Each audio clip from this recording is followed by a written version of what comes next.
Well, good afternoon and welcome to part two of this look at the theory of the Stradella bass on standard accordions. Most accordions these days have a Stradella bass system of some sort or another. Plus, of course, a lot of them have an added free bass system or a converter system. We're not here to talk about that at the moment. Let's just crack on with the second part of the theory. One aspect of the theory, something that again was a question that I encountered in the Viva Voce section of the Teacher's Diploma of the British College of Accordionists. So let's just crack on and we'll get to that very, very shortly.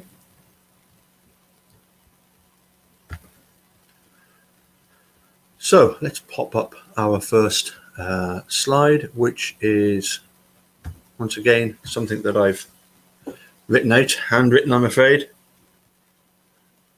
It's a lot easier to do that for me.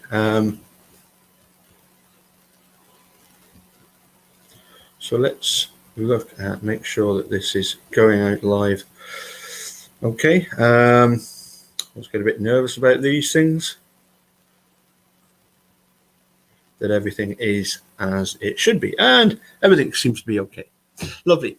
So here we go. Here are, yesterday we talked about the G major scale and the dominant seventh. Of course, the dominant seventh is one of the diatonic chords. There are, of course, 7 diatonic chords in the key of G major. Diatonic is a word that can cause confusion. Diatonic can mean, or does mean, belonging to the scale of.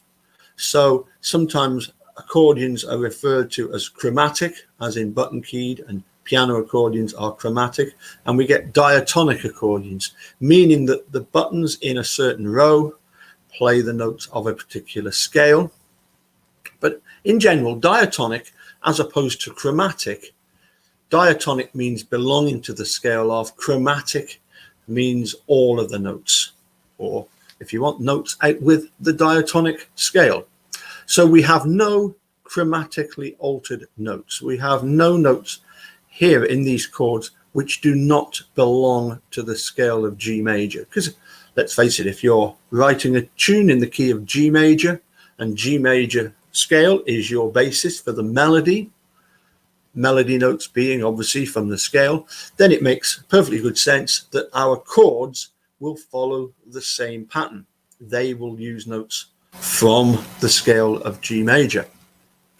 And so when we construct a chord or a triad on each degree of the G major scale, we end up with a set of 3 chords: G major, C major, and D major. In other words, the chords built on the first note of the scale, G, the 4th note, C, and the 5th note, D. They are called our primary triads. They are primary triads. They are the ones that are most useful for harmonization of the melody. And of course, they are major chords. So they are the primary triads. And of course, on the standard Stradella bass system, if you're playing in the key of G major, on the left hand, the G row, next door, down one is the row of C buttons, and above is the row of D buttons. And of course, the next 3 buttons up are indeed the A, the E, and the B.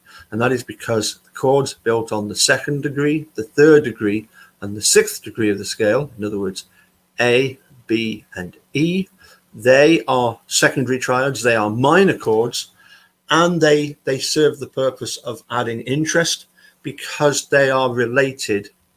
Each of these chords is related to one of these majors. A minor is related to C major, E minor is related to G major, and B minor is the relative minor of D major. Now there's one chord, the F sharp diminished, built on the 7th note of the scale, which is neither a primary triad or a secondary triad. It is a discord. Now, again, don't be confused. Discordant and dissonant are not the same things. Something is dissonant when it simply sounds really, really bad. Try playing the notes of middle C, C sharp, D, and D sharp all at the same time, and you'll realize what I mean. We're not interested in dissonant sounds, but we are interested in concordant sounds, such as major and minor triads. They are concordant, they are at rest. You could finish a tune on one of those chords, as opposed to discordant. A discordant sound is one that needs to resolve. It leaves the listener with the sense that there's more to come.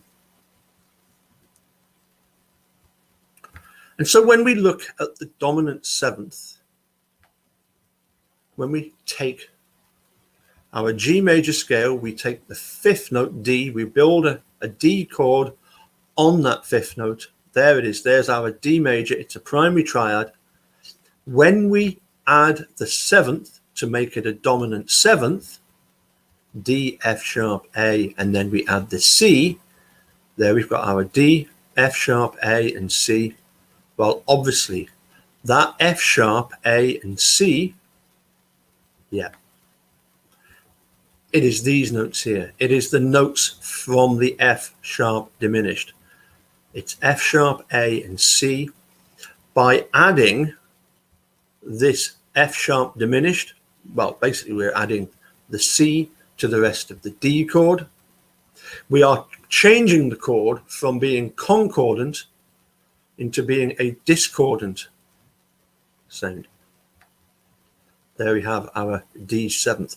And it's really important to stress how effective the use of the diminished triad, because it's a discord, how it changes the nature of the sound of our chords. It can change what was a concordant sound into a much more pleasant discordant sound.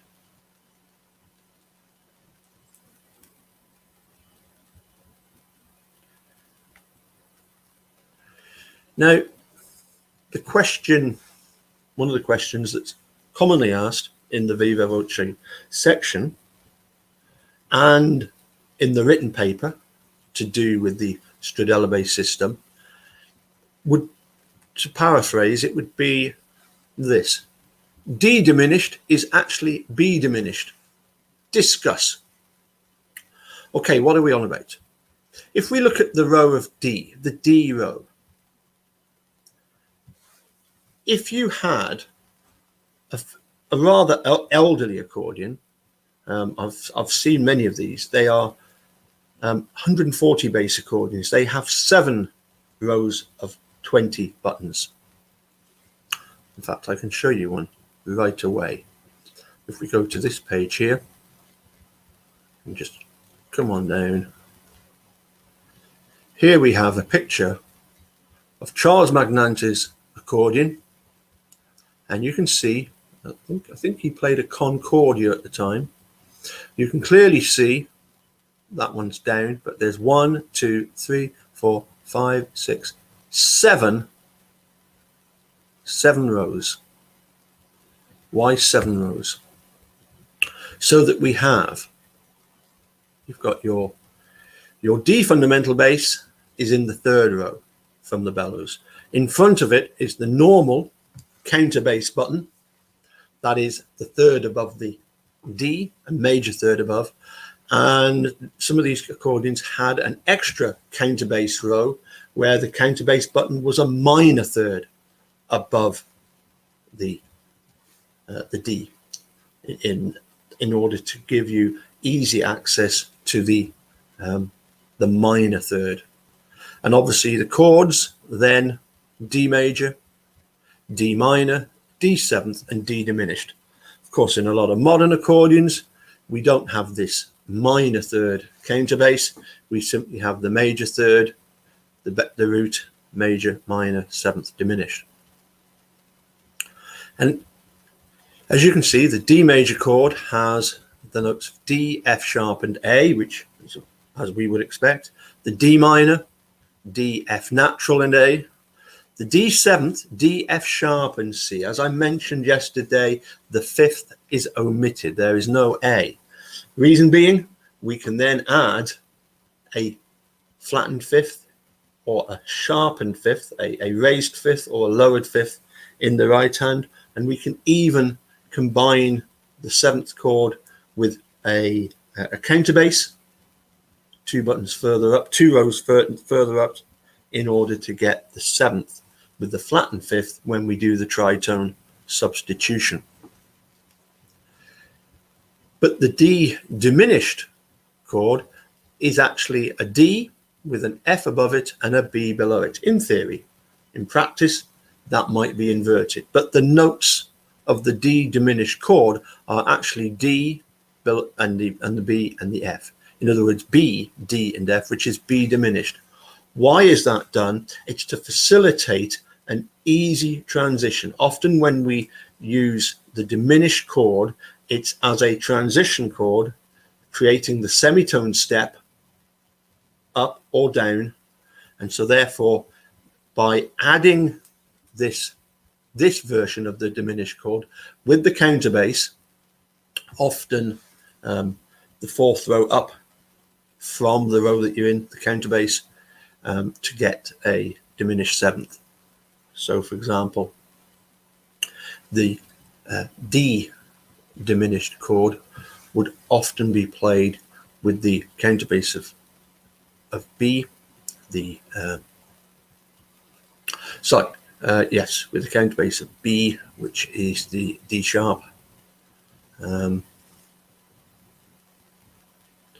order to give you the diminished. If you were going from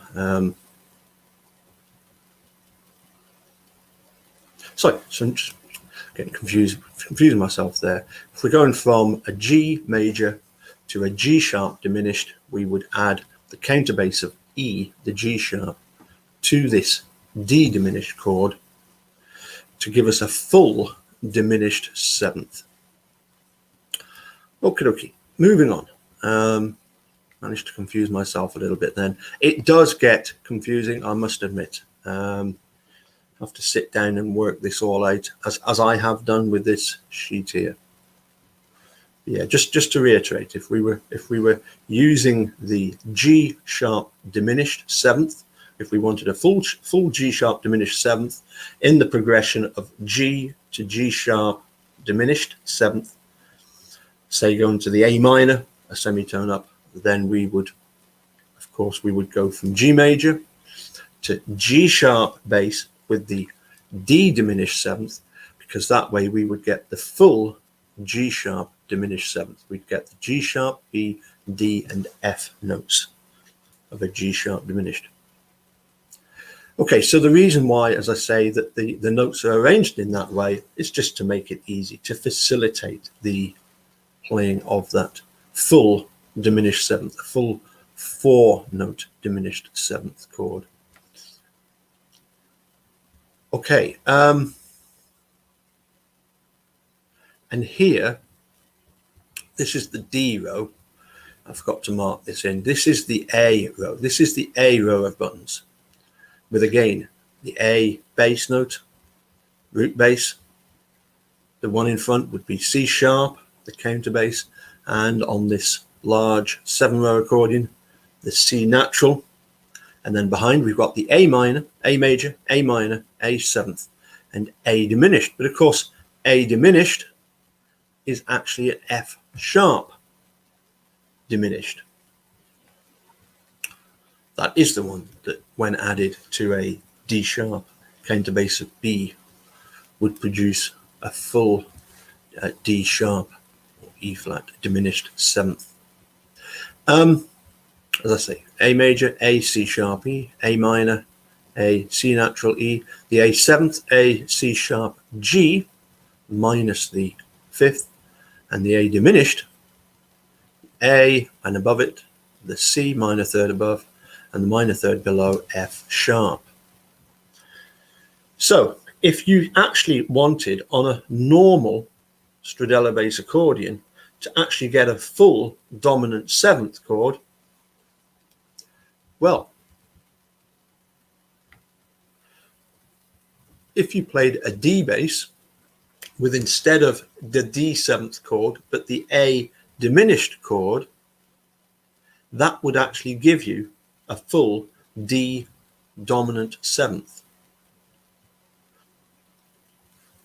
Because if you played simply a D bass with a D seventh chord, you'd get two Ds, an F sharp and a C. If you want the full effect of the D seventh, you need D, F sharp, A, C. And of course, F sharp, A and C, F sharp diminished, is available as an A diminished chord button, one row up. And in fact, on some of the Stradella bass systems that you may come across, I know, for example, here in the Borders, I played on one belonging to Ewan Galloway up in Shetland, and on his accordion, he has the minor third counterbass, the major third counterbass, the fundamental bass, the major chord, the minor chord, and then instead of the dominant seventh chord, it has the diminished seventh from the next row up, moved to the position where we would normally play the seventh. And again, that gives you the full effect of the dominant seventh. It also enables you, of course, to play normal diminished sevenths, except that you have to readjust your fingers slightly in order to get the full diminished seventh.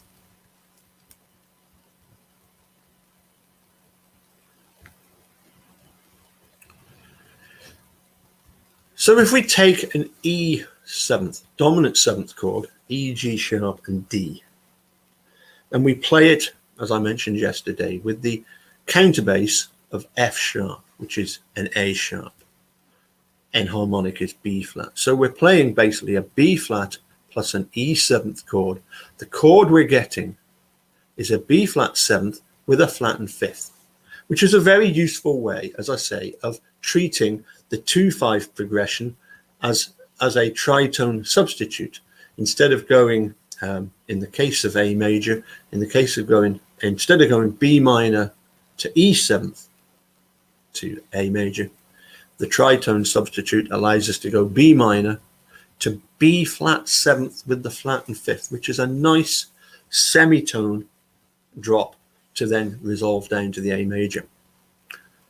But if we want a full-on dominant seventh without the altered fifth, then we know now that the diminished chord enables us, when added with the correct bass note, to give us that dominant seventh, full dominant seventh chord. So let's move on then to Magnante. This is book 2 of his accordion method. There's Charles Magnante, and this is a book that my dad bought for $2, or I believe that says 10 shilling.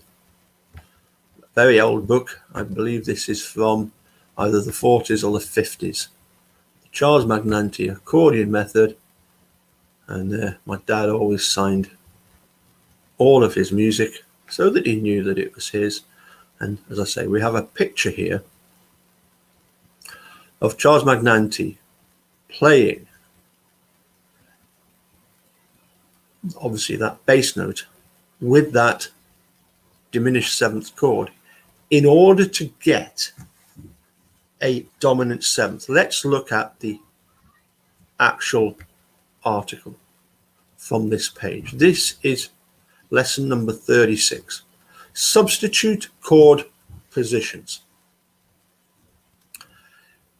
He wrote, "It is important to know that certain chord and bass combinations can be obtained by employing a chord not belonging to the key, but which harmonizes with it. Okay, one of these passages is as follows, and its practical use is demonstrated in the study on the next page. As I say, this was something that was introduced to me by my dad as a lead up to the teacher's diploma. The problem, as he puts it, is this. Here we have C, we're in the bass stave, C major, going to a C sharp seventh, going to a D major.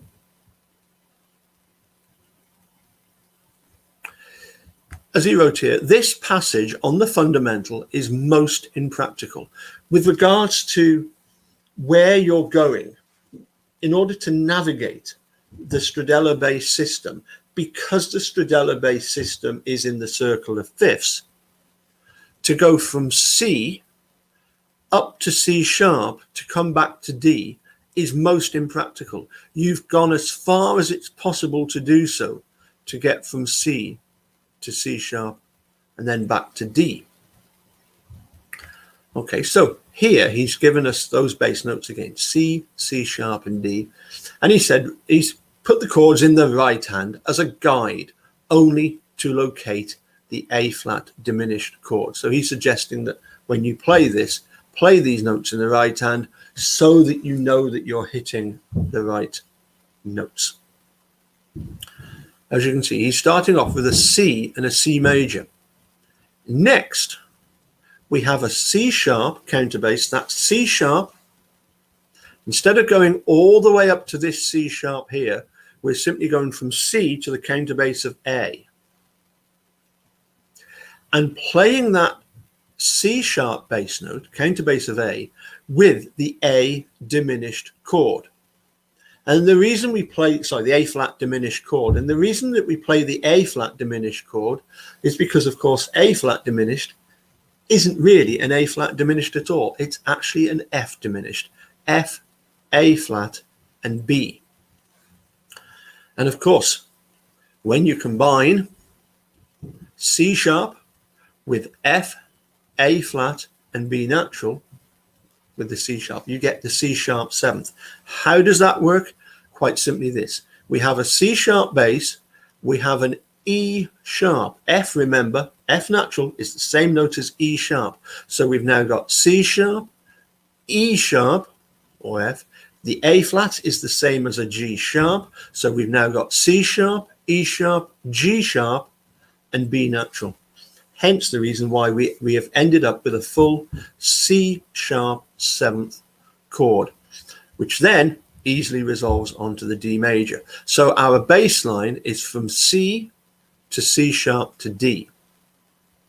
We've gone from C and C major to C sharp bass with the A flat diminished. Now, of course, you might be thinking, whoa, hold on a second. From C, we've got to go C, F, B flat, E flat, A flat diminished. But remember, these buttons are diagonal. The A flat diminished is not right behind the C button, but is very close to. So in actual fact, when you stretch from the C sharp to the A flat diminished, it's nowhere near as big a stretch as if, say, you were stretching from A to A flat bass notes. No, we're going from the counterbass C sharp to the A flat diminished. Again, if we look at this picture here, there's our counterbass button with the second finger. There's the pinky finger playing the diminished chord button.